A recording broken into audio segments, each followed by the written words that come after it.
오늘도 예배 나오신 모든 분들을 주님의 이름으로 환영합니다.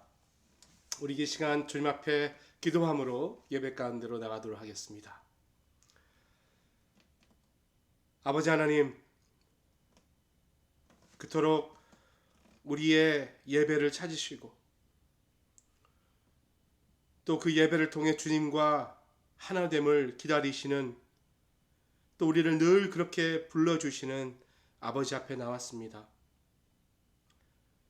지난 한 주간 또 3일 동안 많은 일들이 있었지만 그 많은 일들 가운데 우리와 함께 동행하여 주셨고, 어떠한 열매보다 더 크신 또 그것의 주인이신 주님 앞에 나왔사오니 이 시간 우리의 마음을 주님께 집중하게 하여 주시고 성령의 인도함을 통해 주님을 똑바로 바라보는 이 밤 되게 하여 주시옵소서.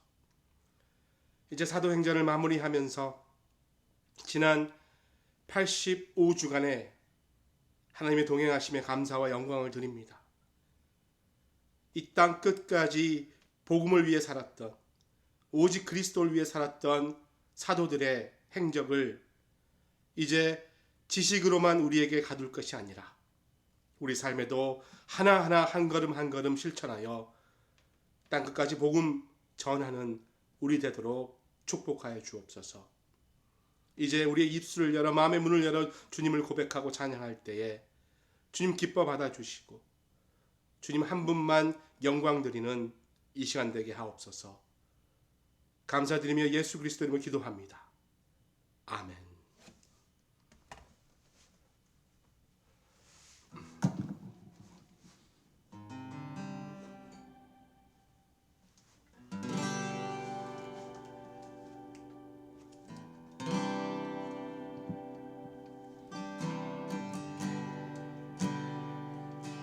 보소서 주님, 나의 마음은 선한 것 하나 없습니다. 그러나 내 모든 것 주께 드립니다. 사랑으로 안으시고 날 새롭게 하소서. 보소서 주님, 나의 마음은 선한 것 하나 없습니다. 그러나 내 모든 것 주께 드립니다. 사랑으로 안으시고 날 새롭게 하소서. 주님 마음 내게 주소서. 내 아버지, 주님 마음 내게 주소서. 나를 향하신 주님의 뜻이 이루어지도록 주님 마음 내게 주소서. 보소서 주님, 나의 마음은 선한 것 하나 없습니다. 그러나 내 모든 것 주께 드립니다. 사랑으로 안으시고 날 새롭게 하소서. 주님 마음 내게 주소서. 내 아버지, 주님 마음 내게 주소서. 나를 향하신 주님의 뜻이 이루어지도록 주님 마음 내게 주소서. 내게 사랑을 가르치소서. 당신의 마음으로 용서하게 하소서. 주의 성령 내게 채우사 주의 길 가게 하소서. 주님 당신 마음 주소서. 주의 성령 내게 채우사 주의 길 가게 하소서. 주님 당신 마음 주소서. 주님 마음 내게 주소서. 내 아버지 주님 마음 내게 주소서. 나를 향하신 주님의 뜻이 이루어지도록 주님 마음 내게 주소서. 주님 마음 내게 주소서.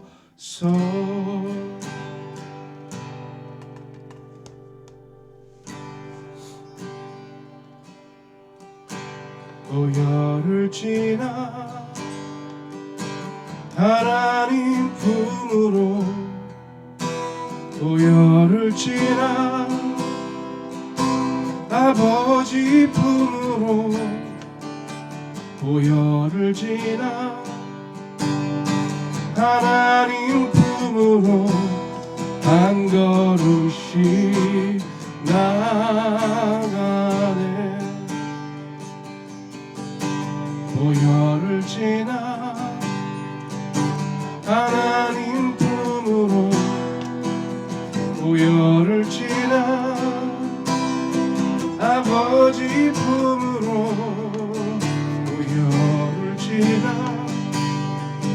하나님 품으로 한 걸음씩 나가네. 존귀한 주 보혈이 내 영을 새롭게 하시네.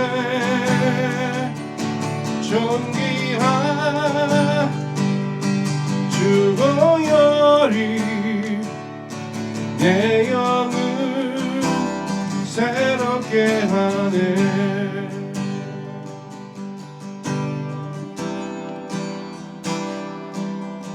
고열을 지나 하나님 품으로, 고열을 지나 아버지 품으로, 고열을 지나 하나님 품으로 한 걸음씩 나가네. 고열을 지나 하나님 품으로, 고열을 지나 아버지 품으로, 고열을 지나 하나님 품으로 한 걸음씩 나가네. 존귀한 주 보혈이 내 영을 새롭게 하시네. 존귀한 주 보혈이 내 영을 새롭게 하네. 존귀한 주 보혈이 내 영을 새롭게 하시네. 존귀한 주 보혈이 내 영을 새롭게 하네.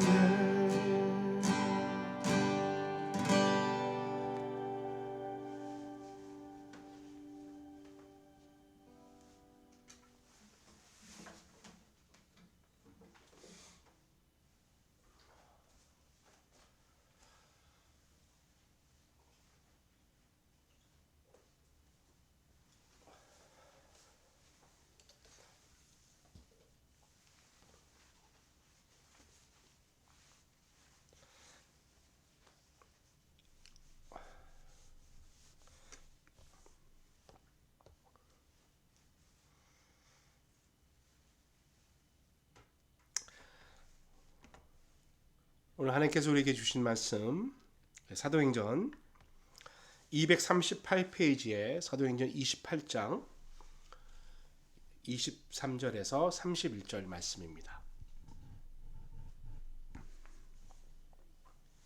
사도행전 28장 23절로부터 31절까지의 말씀, 이제 마지막 사도행전 9절입니다. 우리 함께 교독하고 하나님 말씀을 바라보겠습니다. 하나님 말씀입니다. 그들이 날짜를 정하고 그가 유숙하는 집에 많이 오니 바울이 아침부터 저녁까지 강론하여 하나님의 나라를 증언하고 모세의 율법과 선지자의 말을 가지고 예수에 대하여 권하더라. 그 말을 믿는 사람도 있어, 믿지 아니하는 사람도 있어. 서로 맞지 아니하여 흩어질 때에 바울이 한 말로 이르되 성령이 선지자 이사야를 통하여 너희 조상들에게 말씀하신 것이 옳도다. 일렀을 때 이 백성에게 가서 말하기를 너희가 듣기는 들어도 도무지 깨닫지 못하며 보기는 보아도 도무지 알지 못하는도다. 이 백성들의 마음이 우둔하여져서 그 귀로는 둔하게 듣고 그 눈은 감았으니 이는 눈으로 보고 귀로 듣고 마음으로 깨달아 돌아오면 내가 고쳐줄까 함이라 하였으니 그런즉 하나님이 이 구원을 이방인에게로 보낼 줄 알라. 그들은 그것을 들으리라 하더라. 우리 30절, 31절 같이 읽습니다. 시작. 바울이 온 이태를 자기 셋집에 머물면서 자기에게 온 사람을 다 영접하고 하나님 나라를 전파하며 주 예수 그리스도에 관한 모든 것을 담대하게 거침없이 가르치더라. 아멘. 네, 오늘 땅끝까지 복음을 이라는 말씀의 제목으로 사도행전 강의 마지막 회 함께 바라봅니다. 감사합니다. 너무나 감사하죠. 지난 85주를 이렇게 함께 수요 예배를 통해서 사도행전 강의를 해오면서 지금까지 하나님께서 우리를 예배 가운데 인도하셨고 말씀으로 공급하여 주셨던 것 너무나 감사합니다. 정확하게 2019년 10월 16일 날 수요 강의 시작했습니다. 그러니까 정확하게 2년 전이에요. 오늘이 10월 이제 20일이니까 그러니까 전주가 되겠죠. 16일이니까 같은 주간 아니겠습니까? 어쨌든 딱 2년 만에 하나님께서 이렇게 우리의 사도행전을 마치게끔 해주셨습니다. 강해를 시작했을 때 2년 전 2019년도 10월 16일의 모습과 2021년도 10월 20일의 모습이 많이 다릅니다. 굉장히 다릅니다. 환경도 달라졌고요. 그때는 팬데믹이 오지 않았을 때고요. 지금은 팬데믹으로 인해서 이렇게 온라인으로만 수요 예배를 드리고 있고요. 너무나 많은 모습이 달라졌고 또 우리의 생각과 우리의 모습도 달라졌습니다. 그러니까 그 2년이라는 시간이 짧으면 짧을 수도 있지만 굉장히 긴 시간일 수도 있습니다. 사도행전 강해를 가지고 2년 동안 매주 이렇게 말씀을 전했다는 거 참 긴 시간일 수 있어요. 그러나 어떤 한국의 유명한 목사님은 그 교회에 부임하셔서 은퇴하실 때까지 13년 4개월 동안 사도행전을 강의하셨다고 해요. 주일 예배 때마다 사도행전을 강의하셨다고 합니다. 그러니까 부임하시고 은퇴하실 때 마지막 설교가 마지막 회 오늘처럼 강의 설교하셨는데 그리고 이제 교회를 떠나셨다고 합니다. 그러니까 우리는 이제 2년 걸렸으니까요. 사실은 빨리 진행된 거라고 할 수 있습니다. 어쨌든 지난 2년 동안 사도행전의 행적을 쭉 살펴보면서 많은 깨달음이 있었고요. 또 많은 은혜가 있었다고 저는 생각합니다. 특별히 사도행전이 어떻게 보면 신약 성경의 역사적 배경을 가지고 그 흐름을 갖고 있기 때문에 사도행전을 잘 파악하시면 바울의 서신서뿐만 아니라 신약 성경의 모든 순서와 흐름을 잘 이해할 수 있습니다. 그러니까 그동안 배웠던 것들 한번 잘 정리하면서 앞으로 계속해서 더 신앙생활을 더 사도행전처럼 28장에 끝나는 것이 아니라 이제 Acts 29장을 펼쳐나간 우리가 되기를 소원하고 있습니다. 자, 그럼 오늘 말씀 바라봅니다. 자, 지난주에 바울이 유대 지도자들을 초청하지요. 그리고 이제 그들에게 자신을 변론하는 것이 아니라 실제로 복음을 전했습니다. 그 복음의 핵심이 무엇이었는가? 23절 말씀이죠. 그들이 날짜를 정하고 그가 유숙하는 집에 많이 오니 바울이 아침부터 저녁까지 강론하여 하나님의 나라를 증언하고 모세의 율법과 선지자의 말을 가지고 예수에 대하여 권하더라. 지금 바울이 유대 지도자들을 모아놓고서 복음을 전하는데 그 복음의 핵심 두 가지가 지금 등장하고 있습니다. 자, 먼저는 뭡니까? 하나님 나라를 증언하고 하나님 나라, 그리고 그 다음은 예수에 관한 이야기죠. 예수에 대하여. 그러니까 여러분, 복음이라는 것은 두 가지 진술을 가지고 있는데 하나는 하나님의 나라에 관함이고 또 하나는 예수 그리스도에 관함이다. 지금 바울은요, 하나님 나라에 대해서 증언하고 있습니다. 다른 말로 하면 예수 그리스도가 이 땅에서 하는 일은 하나님 나라의 일이다 라고 이야기할 수 있습니다. 복음서의 가르침이 당연히 그런 집중된 가르침이 있고요. 사도행전, 서신서 늘 볼 때마다 바울이 전한 이 복음의 중심은 늘 같은 주제였다는 것이죠. 하나님 나라와 예수 그리스도.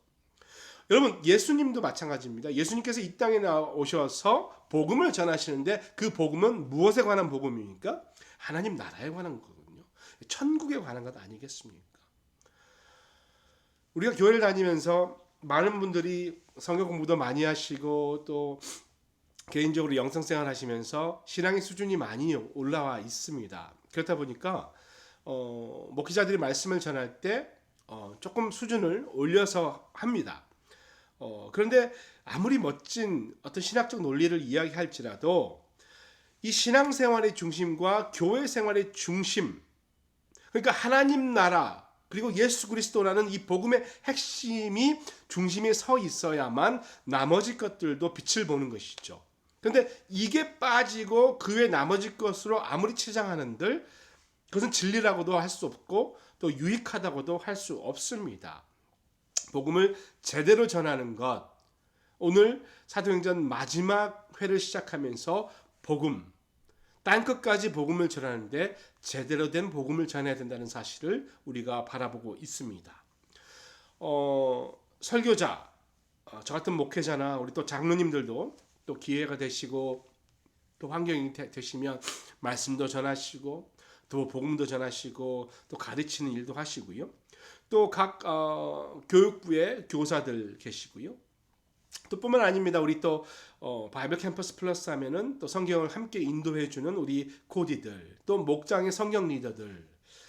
사실 우리가 하는 이 일은 다 복음을 전하는 일이거든요. 그렇다면 이 복음을 전할 때 그 복음의 집중이 어디에 와 있는가, 이것을 살펴봐야 하는 것이에요. 저 목사님이 말씀을 전하는데 그 말씀의 기존된 바탕과 토대가 하나님 나라와 예수님에 관한 것인가, 아니면 사람들의 귀를 즐겁게 해주는 것인가. 예, 모든 내용이 그렇다는 것이죠. 지금 이제 우리가 이제 주일 예배는 많이 이제 회복되고 정상으로 회복되려고 굉장히 많은 노력들과 회의를 하고 있습니다. 주일날도 당에 모여서 함께 장로님들과 어떻게 하면 조금이라도 더 원래의 모습으로 우리가 예배를 드릴 수 있을까, 많은 기도와 연구가 있고 많은 또 토의가 있었습니다. 그리고 11월 달부터는 적어도 11월 달면 주일 예배에 찬양팀 또 필요하다면 가능하다면 예배 순서들도 다시 한번 조정하고 그러려고 노력하고 있습니다. 근데 아쉽게도 이 수요 예배는 아직까지는 우리가 인터넷으로 이렇게 방송하고 예배하고 있습니다. 아쉽죠. 본당에서 우리가 모여서 많은 숫자가 아니더라 모여서 하는 게 참 중요한데 방역 문제도 있고 방송 문제도 있고 여러 가지 동원돼야 될 많은 그런 손길들이 있어서 아직은 좀 힘에 붙여서 어쩔 수 없이 아직까지는 이렇게 유튜브로 하고 있습니다만, 이 유튜브로 여러분 성경 말씀을 듣고 또 설교 말씀을 듣을 때 사실은 편리하죠. 왜냐하면 굳이 멀리 나가지 않고 내가 지금 있는 곳에서 접할 수 있으니까 굉장히 편하고 쉽습니다. 그리고 팬데믹 이후로는 이제는 유튜브를 통해서 예배를 드리고 말씀을 듣는 부분이 이제 어느 정도 많이들 훈련이 되신 것 같아요. 그래서 대부분의 모든 교회들은 예배의 영상이나 특히 설교 말씀은 이렇게 유튜브를 통해서 올려놓습니다. 그러다 보니까 여러분 이제는요 우리가 설교를요 골라 들을 수 있는 그런 시대 아니겠어요? 여러분이 설교를 골라 듣는 것은 선한 일입니다. 그건 나쁜 일 아니죠. 하나님 말씀을 듣는데 그게 나쁘겠습니까? 열심을 갖고 있기 때문에 하나님을 사랑하기 때문에 다른 목사님 설교도 듣고 다른 교회 설교도 듣는 것 아니겠어요? 그거 여러분 권장합니다. 귀한 일입니다. 설교를 찾아서 듣는다는 것은 그만큼 하나님을 사랑한다. 하나님을 향해서 열심히 있다는 뜻입니다. 그런데 여러분 한 가지 주의해야 될 것. 그렇게 우리가 설교를 듣고 은혜 받다라고 끝나기만 할 것이 아니라 그 설교 내용 안에 복음의 핵심이 담겨져 있는가? 이 부분에 대해서 우리가 한번 고민해 봐야 하는 것이죠. 우리가 봤죠? 베레아 사람들처럼 진짜 성경 말씀에 그게 있는지 확인하고 그리고 상기하고 여러분 그런 연습들을 우리가 하면 유튜브를 통해서만 듣는 설교들이 우리에게 굉장히 유익하게 자리 잡을 수 있는 것이죠. 그렇지 않으면 그냥 아무 설교나 또 복음의 진수가 빠져 있는 나의 기분만을 즐겁게 하고 사람들의 어떤 말초 신경만 자극하는 이런 설교들 듣게 되면 결국 복음의 증인의 역할을 못하게 되는 것이죠. 그러니까 핵심이 빠진 설교를 들으면 아무 소용이 없을 수밖에 없는 것 아니겠습니까? 여러분 우리가 설교 말씀 듣는 것은 그냥 종교적인 교훈을 들으려고 하는 거 아니에요. 종교적인 교훈 들으려면 불교의 이야기를 들을 수 있고요.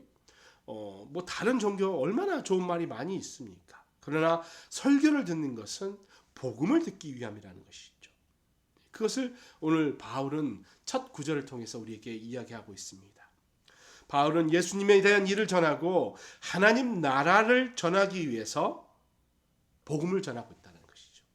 그런데 그럴 때 여러분 바울이 아주 중요한 이야기를 하고 있는데 복음의 핵심과 하나님 나라를 전하니까 신약 성경만 전하면 돼. 그렇게 하지 않았다는 거예요.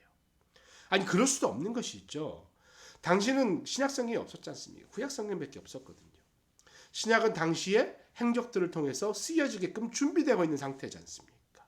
그러니까 한참 후에 진행되는데 지금 바울은 지가 전하고 있는 하나님 나라와 예수님이 하신 일을 구약 성경, 그러니까 예언된 그리스도, 구약에 예언된 그리스도 이 구원자가 메시아 예수라는 것을 이야기하고 있다는 것이죠.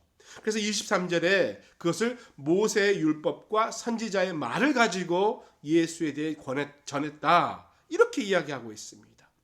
유대인의 성경, 펜타튜, 모세오경이죠. 창세기, 출애굽기, 레위기, 민수기, 신명기, 그리고 선지서 이런 구약들을 통해서 예언된 메시아에 대해서 그가 예수라는 것을 전하고 있었다는 것이죠. 그러니까 여러분 우리가 지금 현 시대에 살아가는 우리도 성경이 구약과 신약으로 되어 있는 이유가 있다는 것이에요.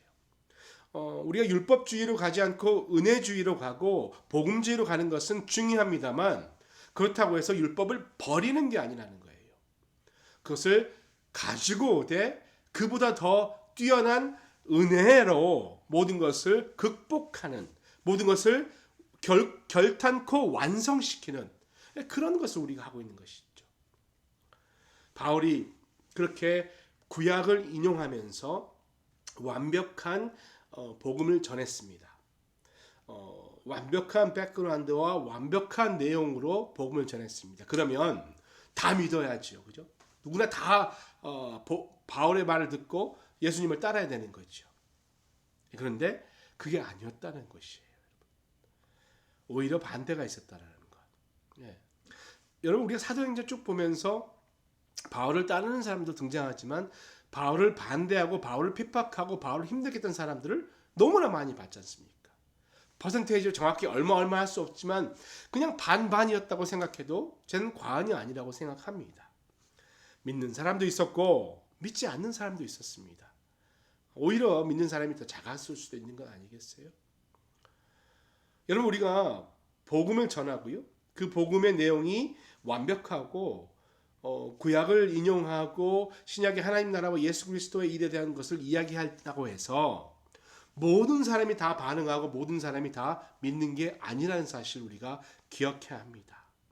여러분, 말씀 앞에서는 사실 둘로 갈라질 수밖에 없는 것이죠. 그래서 여러분, 우리가 복음 전할 때 저 사람이 복음을 듣고 믿을 것인가 안 믿을 건가에 대해서 우리가 너무 두려워할 필요는 없습니다. 내가 괜히 전했다, 저 사람과 관계가 이렇게 되면 어떡해? 여러분, 그것도 걱정할 필요가 없는 것이죠. 오히려 그렇게 되는 것이 정상적인 반응 아니겠어요? 사도 바울 보십시오.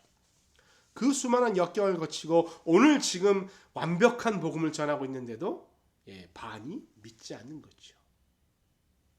그래서 여러분, 우리는 이것을 불편하게 여길 필요도 없고요, 어렵게 여길 필요도 없습니다. 그렇다고 해서 우리가 숨을 필요도 없는 건 아니겠어요? 우리는 진리의 복음을 전하지만 사랑과 겸손의 태도로 전하는 것입니다. 하나님의 사랑으로 생명의 복음을 전하는 것이죠. 복음을 전할 때 예전처럼 막 전투적으로 그렇게 하는 게 아니라 하나님의 사랑으로 여유를 가지고 유유하게 전할 수 있어야 하는 것 아니겠습니까? 예수님도 마찬가지였어요. 예수님께서도 하나님 나라에 대해서 이야기하실 때 사람들의 반응은 다 달랐습니다. 그래서 예수님은 씨 뿌리는 자의 비유에서 말씀하셨죠. 4가지 토양을 말씀하셨잖아요. 항상 믿는 사람도 잘 주변인 사람도 있고 안 믿는 사람도 있고 시큰둥한 사람도 있고요. 예수님 때도 그랬고 바울의 때도 그랬고 선지자의 때도 그랬었습니다. 그리고 지금 우리의 때도 여전히 마찬가지일 수 있는 것 아니겠습니까? 24절 25절 말씀입니다. 그 말을 믿는 사람도 있고 믿지 아니하는 사람도 있어 서로 맞지 아니하여 흩어질 때 바울이 한 말로 이르되 성령이 선지자 이사야를 통하여 너희 조상들에게 말씀하신 것이 옳도다. 바울이 예수 그리스도 중심으로 이야기할 때 구약에 대한 해석이 부족하다라고 느낄 수 있었습니다. 사람들은 예수님이 이야기하다 보면 지금도 그럴 수 있어요. 근데 구약의 중심으로 있던 사람들은 예수 그리스도의 이야기를 들으면 낯설 수 있죠. 또 이해가 안 갈 수도 있습니다. 예를 들어서 부활하는 문제, 성령의 문제, 이런 문제들 이야기하면 구약 중심의 사람들은 이해하기 힘든 건 당연한 거 아니겠습니까? 그러다 보니까 24절 나눈 것처럼 그 말씀을 듣고 믿는 사람도 있고 안 믿는 사람도 있었던 것입니다. 두 그룹으로 나눠진 거예요. 근데 여러분, 믿는 것, 물론 이제 신학적으로 더 깊이 이야기하면 내가 믿을 수 있는 것도 하나님께 내가 선택받았기 때문에 가능한 거죠. 그런데 믿음의 자체로 보면요, 복음의 소식을 듣고 믿고 안 믿고는 사실 듣는 사람이 결정하는 것 아니겠습니까? 그러니까 믿기로 결정하는 거고요, 믿지 않기로 결정하는 것입니다. 이 2가지 반응은 모든 일에 항상 나오고 있지요. 바울이 말씀을 전할 때 믿기로 결정한 사람들이 있었고 믿지 않기로 결정한 사람들이 역시 있었던 것 아니겠어요? 늘 그렇습니다. 복음 앞에서는 두 가지 길로 나누어지는 것입니다. 그 나누어짐은 처음부터 그랬다는 사실입니다. 그 한 예로 바울이 이사야 말씀을 인용하면서 이제 설명하고 있습니다. 이사야를 통해서 오래전에 조상들에게 하신 말씀, 그 말씀이 바로 성령께서 하신 말씀이다라고 이야기하고 있죠. 사도행전 구약과 신약을 잇는 어떤 그런 동일한 성령님의 역할이 있다, 이렇게 이야기하고 있는 거예요. 그러니까 본인이 지금 바울 자신이 복음을 제시하면서 성령께서 그들에게 말씀하신 거다, 이렇게 이야기하고 있죠. 당신의 조상들이 그랬던 것처럼 당신들도 지금 똑같이 행동하고 있다. 그리고 나서 그렇게 이야기하게 됩니다.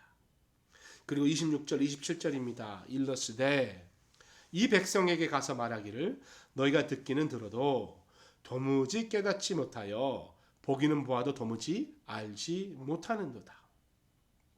이 백성들의 마음이 우둔하여져서 그 귀로는 둔하게 듣고 그 눈은 감았으니 이는 눈으로 보고 귀로 듣고 마음으로 깨달아 돌아오면 내가 고쳐줄까 함이라 하였으니. 지금 이 말씀은 여러분 이사야서 6장 9절 10절 말씀을 바울이 인용하고 있습니다. 근데 히브리어 구약 성경을 인용한 게 아니고요. 히브리어 된 구약 성경을 번역한 셉투젠트라고 그러죠. 70인역을 이야기하고 있습니다. 그러니까 히브리어 본문에 보시면 완악한 백성들에게 둔해져라, 눈이 멀어져라, 눈을 감아라 이렇게 되어 있거든요. 이렇게 명령조로 아주 좀 이렇게 탓하면서 이야기하고 있습니다. 그러나 헬라어의 번역한 이 셉투젠을 보면 마치 이 현상을 설명하듯 좀 완화되게 되어 있는 것이죠. 그러니까 서술형으로 이야기하고 있는 것입니다. 지금 이 구절은 예수님께서 하나님 나라의 비밀을 비유로 말씀하실 때 그때도 예수님도 인용했던 말씀이거든요. 마가복음 4장, 마태복음 13장의 비유 보시면 나와 있는데요. 사람들이 듣기는 들어도 또 보기는 보아도 그들을 깨닫지 못하게 하기 위함이다. 이렇게 나와 있습니다. 그러니까 히브리어 뉘앙스를 그대로 가지고 예수님이 말씀하셨다는 것이죠.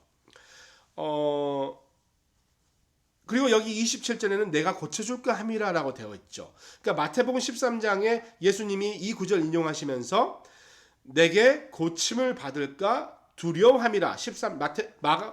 마태복음 13장 15절 말씀입니다. 내게 고침을 받을까 두려워합니다. 그리고 마가복음 4장에는 죄 사함을 얻지 못하게 하려 함이라. 마가복음 4장 12절에 이렇게 나와 있어요. 그러니까 그 백성들이 눈이 어둡고 귀가 어두워서 복음을 듣고도 깨닫지 못하는데 그것은 오히려 히브리서 성경의 표현인 또는 예수님의 표현을 보면 그렇게 이야기해도 듣지 못함으로 인해 아예 구원을 받지 못하고 괜히 알아듣고 구원받으면 안 된다. 오히려 이런 표현을 하고 있다는 것이죠. 근데 여러분 참 이해가 안 되죠, 여러분. 왜냐하면 우리가 알고 있는 하나님의 성품은 모든 사람이 복음을 듣고 모든 사람이 구원에 이르도록 그것을 하나님께서 원하신다라고 우리는 알고 있죠. 근데 지금 왜 듣고 보고도 깨닫지 못해 길을 막고 눈을 막았는가? 하나님은 왜 그렇게 만드셨는가? 이런 반문을 할 수 있습니다. 이해가 안 될 수 있습니다. 그러다 보니까 많은 사람들이 오해하는 것이죠. 하나님이 귀를 딱 막고 너는 못 들었지? 예. 그러니까 너는 이제 지옥 가. 이렇게 오해할 수 있는 것 아니겠습니까? 근데 여러분 그것은 그 말 그대로 오해라는 것이죠. 여러분 하나님은 그런 분이 아니십니다. 하나님은 죄인들로 하여금 구원받지 못하게 길을 막으시겠다 이런 말이 아닙니다. 씨 뿌리는 비유를 말씀하시고 이 말씀을 하신 이 문맥을 보면 그리고 또 사도행전 상황에서의 문맥을 보면 과연 무슨 이야기를 하고 있는가? 지금 여러분 예수님께서 복음서에 인용하신 이사야서 말씀이나 지금 사도행전에서 바울이 인용하고 있는 이사야서의 말씀은 공통점이 있는데 그것을 발견하게 되는 것이죠. 그러니까 예수 그리스도를 통한 하나님의 구원이란 것은 복음의 소식인데 이것이 복음을 받아들인 자에게는 구원의 기쁜 소식이지만 받아들이지 않게 되면 그것은 하나님의 심판의 소식이라는 것이죠. 그러니까 복음을 받아들이는 사람은 영생을 얻고 구원을 얻고 축복을 얻는 놀라운 소식일 수 있지만 동시에 그것을 의도적으로 받아들이지 않는 사람, 거절하는 사람에게는 다 듣고도 다 그 내용을 다 귀로 듣고 봤음에도 불구하고 그것을 스스로 거부하는 사람들에게는 영원한 맹인처럼 영원히 보지 못하고 영원히 듣지 못하는 사람처럼 남을 수밖에 없다. 이런 말을 하고 있는 것이죠. 그리고 예수 그리스도의 복음을 듣고 올바르게 반응하고 죄를 회개한 사람, 그 사람은 죄 사함을 얻고 구원을 얻는다. 이런 이야기를 하고 있는 것입니다. 근데 그런 과정이 없이 자동으로 구원받는 일은 없다라는 것. 그래서 하나님의 뜻이라는 거죠. 값싼 복음 아무나 얻고 내가 개인적으로 노력해서 얻고 돈으로 얻고 그런 게 아니라는 것이죠. 부모님이 잘 믿었으니까 나는 믿는 집안에 태어나니까 나도 구원받고 그것도 여러분 역시 아닙니다. 내가 내 자신이 복음의 소식에 직면하고 그 복음이 무슨 복음인지를 깨닫고 내가 죄인임을 고백하고 죄사함을 얻었을 때 구원을 얻는 것이죠. 스스로 결단해야 합니다. 주님 앞에 나를 드려야 합니다. 그때 구원이 임하는 것이죠. 그리고 이 놀라운 이 단호한 복음의 소식을 유대인들에게 전하면서 28절입니다. 그런즉 하나님의 이 구원이 이방인에게로 보내진 줄 알라. 그들은 그것을 들으리라 하더라. 복음이라는 이 큰 물줄기, 그러니까 하나님의 구원이라는 것이죠. 이 구원이라는 것이 이제는 길을 틀어 이방인들에게 향해 가고 있다. 그 방향이 전환됐다라고 이야기하고 있는 것입니다. 이전에는 유대인들이 회당에 가서 하나님의 말씀을 서로 나누고 듣고 하나님의 뜻대로 살려고 노력했지만 그들의 완악함과 그들의 고집과 그들의 어떤 그런 습관으로 인해 살아계신 하나님 예수 그리스도를 죽이는 그런 일을 했습니다. 그리고 주님을 거부했어요. 복음의 소식을 거부했습니다. 회개함을 거부했습니다. 그로 인해 그 복음의 물줄기는 이제 이방인들에게로 흐르고 이방인들은 그것을 들을 것이다 라고 이야기하고 있습니다. 여러분, 이게 사실은 하나님의 모든 섭리 가운데 있는 거잖아요. 이 일을 위해서 바울이 그동안 수많은 고초를 겪었고 로마까지 오게 된 것 아니겠습니까? 하나님께서는 구원의 복음을 이방인들에게 활짝 열어놓으셨습니다. 그전에는 유대인들이 하나님은 우리만의 하나님이다라고 그렇게 폐쇄적으로 알았을 때 바울을 통해 그게 아니다라는 것을 말씀해 주신 것이죠. 하나님은 우리만의 하나님이 아니라는 거예요. 또 역시 바울이 이방인들에게만 복음을 전한다. 이렇게 또 오해해서도 안 되는 것이죠. 당시 예루살렘 교회는 그런 오해가 있었습니다. 바울은 이방인들만 좋아한다. 바울은 이방인들에게만 복음을 전한다. 우리 유대인들을 싫어한다. 우리 동족을 배신했다. 이런 말들을 많이 했었어요. 여러분, 그게 아닙니다. 그래서 지금 이렇게 이야기하는 점이 그게 아니다는 것을 밝혀주고 있는 것이죠. 아침부터 저녁까지 바울은 복음에 대해서 강론했습니다. 그러나 듣는 사람들 일부는 마음이 완악해져서 거절했던 것이에요. 그리고 이제 그 거절로 인해 복음의 물줄기는 이방인들에게로 흘러간다. 이렇게 이야기하고 있는 것입니다. 그렇게 해서 하나님 나라의 미래, 옛 유대인들, 옛 이스라엘이 아니라 이제는 새 이스라엘, 진짜 이스라엘, 즉 교회에 달려있다라는 것을 이야기합니다. 하나님의 나라의 중심은 이제 회당에서 신약의 교회로 옮겨졌습니다. 옛 이스라엘이 아니라 새 이스라엘이죠. 이것은 바울의 개인적인 결정이 아니죠. 하나님께서 이끌어 오셨던 새로운 드라마, 구원 드라마지 않습니까? 그리고 이것을 바울은 로마서 11장 25절에서 26절에 이렇게 기록합니다. 형제 자매 여러분, 나는 여러분이 이 신기한 비밀을 알기를 바랍니다. 그것은 여러분이 스스로 현명하다고 생각하는 일이 없게 하려는 것입니다. 그 비밀은 이러합니다. 이방 사람의 수가 다 찰 때까지 이스라엘 사람들 가운데서 일부가 완고해진 대로 있으리라 하는 것과 온 이스라엘이 구원을 받게 되리라 하는 것입니다. 그러니까 결국 바울은 지금 복음의 물줄기는 이방인으로 틀어졌지만 여전히 자기의 동족인 이스라엘 민족들 유대인들에게도 복음이 전해지기를 너무나 간절히 바라고 있습니다. 소망을 놓지 않았어요. 하나님 나라 복음, 이 복음은 어떤 이방인들만, 어떤 유대인들만, 어떤 한국 사람들에게만이 아니라 가서 모든 민족을 제자 삼아라. 땅 끝까지 가서 제자 삼아라고 했던 예수님의 말씀대로 어느 누구에게나 사도행전 1장 8절 기억하시죠? 성령이 너에게 임하시는 너에게 권능을 받고 예루살렘과 온 유대와 사마리아와 땅 끝까지 이르러 내 증인이 될 것이다. 바울은 모든 민족에게 땅 끝까지 복음을 전하는 것을 마음에 소원을 하고 있습니다.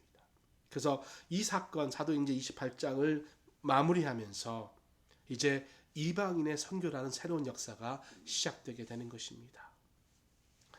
30절 31절입니다. 바울이 온 이태를 자기 셋집에 머물면서 자기에게 오는 사람을 다 영접하고 하나님 나라를 전파하며 주 예수 그리스도에 관한 모든 것을 담대하게 거침없이 가르치더라. 여러분, 복음은요 이렇게 유대인에게로부터 이제 온 이방 모든 민족들에게로 전해집니다. 이제 그 사역을 하는 것이죠. 그래서 이방인의 사도로 부르심 받은 이 사명을 바울은 성실히 수행합니다. 역시 유대인들에게도 전했고요. 그들이 거부했을 때 이제 이방인들에게 열심히 전했습니다. 복음의 사도로서 사명을 수행하는데 지금 30절 31절 이 사도행전이 마무리되면서 잘 보여주고 있습니다. 23절과 평행하고 이제 패럴럴 구조로 가고 있죠. 23절에는 바울이 아침부터 저녁까지 강론했다 그랬죠. 강론했다, 설교했다라는 것이죠. 강해했다 이렇게 이야기할 수 있습니다. 익스포지션이라고 할 수 있는데요. 그러니까 강론, 강해 뭐 이런 부분인데 무슨 강론과 강해를 했는가? 하나님 나라에 관한 것과 예수 그리스도에 대한 것. 하나님 나라와 예수 그리스도. 그리고 그 바울이 했던 그 일을 우리 교회가 지금 하고 있는 것이죠. 우리들이 하고 있는 것입니다. 우리가 하나님의 나라를 우리 삶으로 살고 늘 하나님 나라에 대해서 선포하고 예수님에 대해서 권하는 것. 그 하나님 나라는 오직 예수 그리스도를 통해서 가능하니까. 그래서 그 일을 하기 위해서 우리는 예배를 드리고 또 목장 훈련을 하고 또 바이블 캠퍼스, 크리스천 101, 201 이제 또 다음 텀에 시작하게 될 수리용원 이런 일들을 계속해서 하는 거죠. 이런 모든 일들의 핵심은 하나님 나라와 예수 그리스도. 지금 30절에 보면 이태를 자기 셋집, 그러니까 이태라는 것은 2년이라는 말입니다. 그러니까 두 해를 셋집, 렌트한 집에서 머물면서 복음을 전했던 거예요. 근데 이제 자기 셋집에 머물면서를 영어로 해석하면 at his own expense, 그러니까 자기의 돈으로, 특별히 다른 돈이 아니라 자기의 돈으로 이 일을 섬겼다는 것을, 그러니까 자비랑 사역이라는 것을 알 수 있는 것이죠. 바울은 사실 연금된 상태였죠. 그러니까 가택에 연금되어 있던 것이죠. 왜냐하면 감옥에 사람이 꽉 차갖고 감옥에 자리가 없었다고 합니다. 그러다 보니까 바울처럼 좀 애매한 사람, 죄가 분명히 없는데 뭔가 잡아놔야 되는 사람들은 가택연금 이렇게 했던 것이죠. 어떻게 사는지 모르지만 일정한 소득은 있었습니다. 빌립보 교회 또 이런 주위의 교회들이 계속해서 선교 헌금을 보내줬거든요. 그래서 그걸 통해서 집세를 내고 찾아주는 손님들을 대접하고 그들의 복음을 전할 수 있었던 거 아니겠어요? 우리도 참 열심히 삽니다, 여러분. 근데 지금 이제 바이러스 때문에 지난 2년 동안 어떤 일이 지나갔는지 정말 상상도 할 수 없는 일들이 실제로 우리 경험을 통해서 지나갔습니다. 뭘 할 수가 없었어요.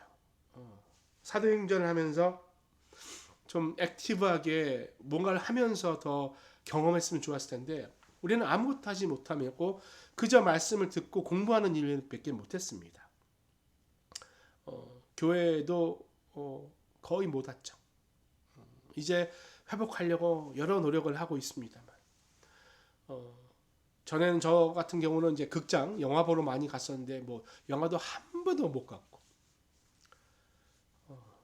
또 많은 분들이 가택에서 근무하시고 또 스몰 비즈니스 하시는 분들뿐만 아니라 많은 분들이 경제적으로도 굉장히 손실이 있었을 것입니다. 그렇게 열심히 살았던 우리의 삶이 그 악한 바이러스 하나 때문에 다 스톱되니까 얼마나 허무하고 얼마나 의미 없다 이렇게 느끼겠습니까? 그러나 여러분, 모든 것이 스탑된 것 같고 모든 것이 멈춘 것 같지만 하나님의 말씀은 살아서 운행하고 아직도 그 하나님 나라를 이루고 있습니다. 예수 그리스도의 복음의 소식은 아직도 많은 통로를 통해서 전파되고 있습니다. 다른 것은 다 스탑될지라도 우리는 온라인을 통해서라도 예배를 스탑하지 않았습니다. 하나님의 말씀을 스탑하지 않았습니다. 온라인으로도 우리는 교제했고 온라인으로 늘 하나님께 예배했습니다. 그것이 하나님 나라의 멈추지 않는 땅끝까지 복음을 전하는 것 아니겠습니까? 이제 길면 길다고 할 수 있던 사도행전 강해에 대단원의 막을 내리고자 합니다. 물론 아직 해결되지 않은 문제들이 좀 있죠. 바울이 황제의 법정에 쓴 문제, 재판 결과, 또 풀려나서 이방인들과 가야 했던 스페인 땅끝까지 갔는지 안 갔는지, 아니면 소아시아로 돌아갔는지, 어떻게 또 순교했는지, 이런 것들이 사도행전에는 더 이상 나오지 않습니다. 왜냐하면 사도행전의 관심은 그게 아니었거든요. 사도행전의 관심은 하나님 나라와 예수 그리스도의 소식을 땅끝까지 전하는 데 있었기 때문입니다. 누가가 역사가로 이 책을 쓴 게 아니에요. 누가는 하나님의 구원의 역사를 문학적 기법을 사용해서 기록한 신학자라고 이야기할 수 있겠죠. 그러니까 누가가 쓴 걸 보면 굉장히 정교하게 이 사도행전을 기록했었습니다. 사도행전의 관심은 오직 복음의 증인인 사도들이 이제 복음을 들고 나왔을 때 그것을 받아들인 사람은 다 구원받았고, 사도는 하나님 나라를 전파하며 주 예수 그리스도에 관한 모든 것을 담대히 거침없이 가르침으로 인해 어떠한 방해도 소용이 없었다라는 것. 그리고 그 맥락은 오늘날까지 이루어지고 있으며 바이러스나 팬데믹의 두려움에서도 복음이 땅끝까지 전해진 데는 어떠한 두려움이 없었다라는 것. 여전히 하나님 나라는 확장되고 있다는 것입니다. 그래서 사도행전 1장 8절에 땅끝까지 이르러 내 증인이 되리라, 이 말씀을 우리가 계속해서 우리 삶을 통해서 실현하고 있습니다. 마치 사도행전 29장의 말씀을 우리의 삶을 통해서 기록하듯이 우리는 진행하고 있습니다. 이제 눈물을 흘리는 이 날이 지나고 이제 본격적으로 행동으로 우리가 복음을 전할 날이 곧 올 것입니다. 저는 나름대로 많은 계획을 가지고 있습니다. 그동안 하지 못했던 것들 이제 하나하나 다 실행하려고 합니다. 이 일에 기초가 될 이 사도행전의 말씀, 지난 2년의 기간을 우리가 기억하면서 끝까지 포기하지 않고 하나님 나라와 예수 그리스도의 하신 일들을 증언하시는, 땅끝까지 복음 전하시는 우리 모두 되시기를 축복드립니다. 우리 이 시간 함께 찬양하고 기도하고 마치겠습니다.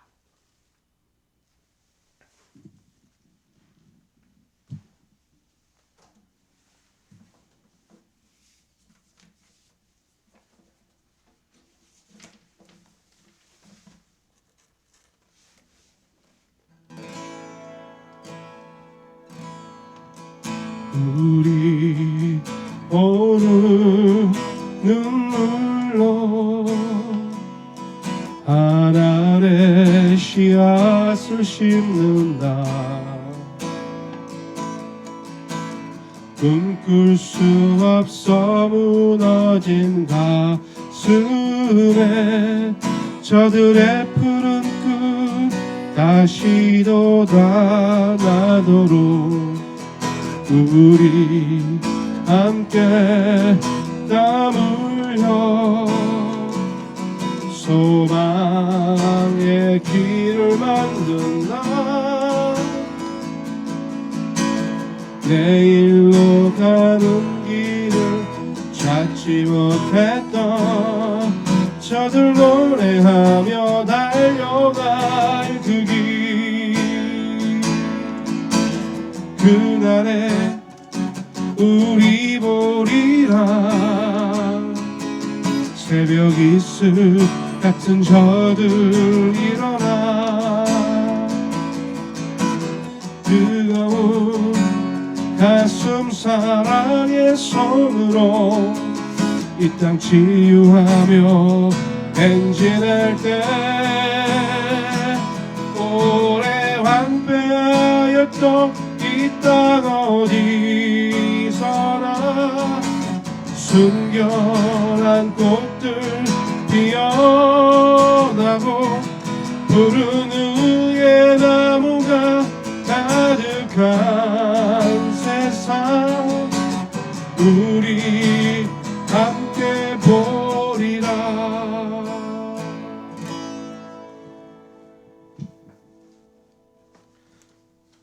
우리 이 시간에 한번 같이 기도합니다. 하나님께서 우리를 오늘까지 인도하여 주심에 감사의 기도 드리시고 사도행전에서 우리가 목격하고 들었던 많은 증거들을 우리의 마음 가운데 품어 이제 우리도 땅끝까지 복음 전하는 삶을 살 수 있도록 그것이 정말 현실화될 수 있도록 환경을 바꿔주시고 우리의 삶을 인도해 달라고 우리 한번 같이 기도하겠습니다. 기도합니다.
이 시간 한 가지 더 기도하기 소원하는 것은 우리 주위의 아픈 분들을 위해서 한번 중보하기 소원합니다. 중보하실 때 하나님의 역사를 위해서 치유해달라고 하나님의 영광을 위해서 낫게 해주시고 일어설 수 있게 해달라고 우리 주위에 연약하신 분들 또 회복하고 있는 분들 한번 기억하면서 기도하겠습니다.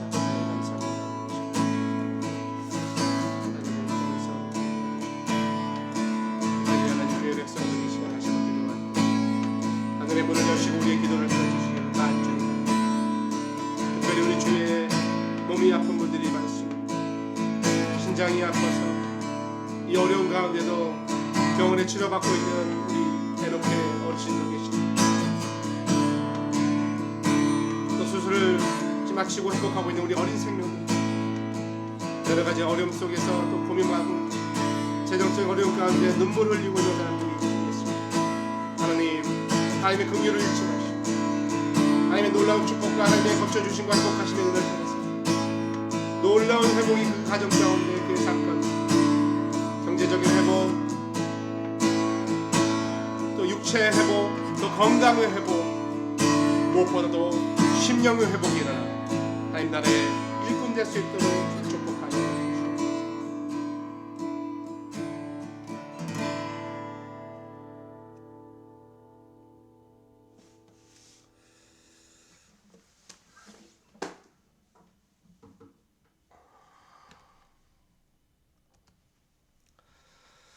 하나님 감사합니다. 우리에게 특별한 은총 주셔서 하나님의 말씀을 듣고 그리스도를 발견하며 하나님 나라의 영광을 지난 85주간 바라보았습니다.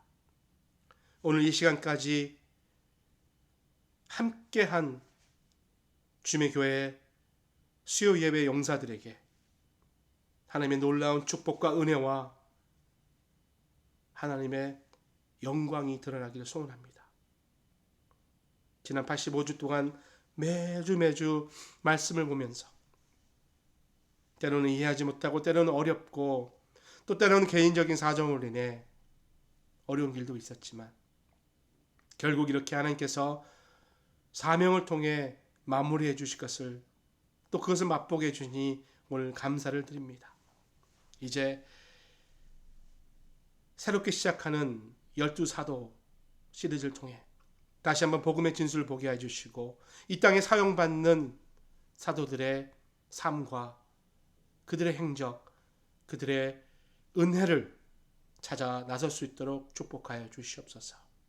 끝까지 수고한 우리 모두에게 하나님의 놀라우신 축복이 있길 간절히 바라며 예수 그리스도 이름으로 기도합니다. 이제는 우리 구원하신 예수 그리스도의 은혜와 하나님의 그 극진하신 사랑하심과 성령님의 감동감화 교통하심이 사도행전을 통해 사도들의 놀라운 복음을 향한 열정을 바라보고 나도 이제 땅끝까지 복음을 위해 살겠노라 하지만 하나님 나라의 백성들에게 이제부터 영원까지 함께해 주시기를 간절히 축원드립니다. 아멘.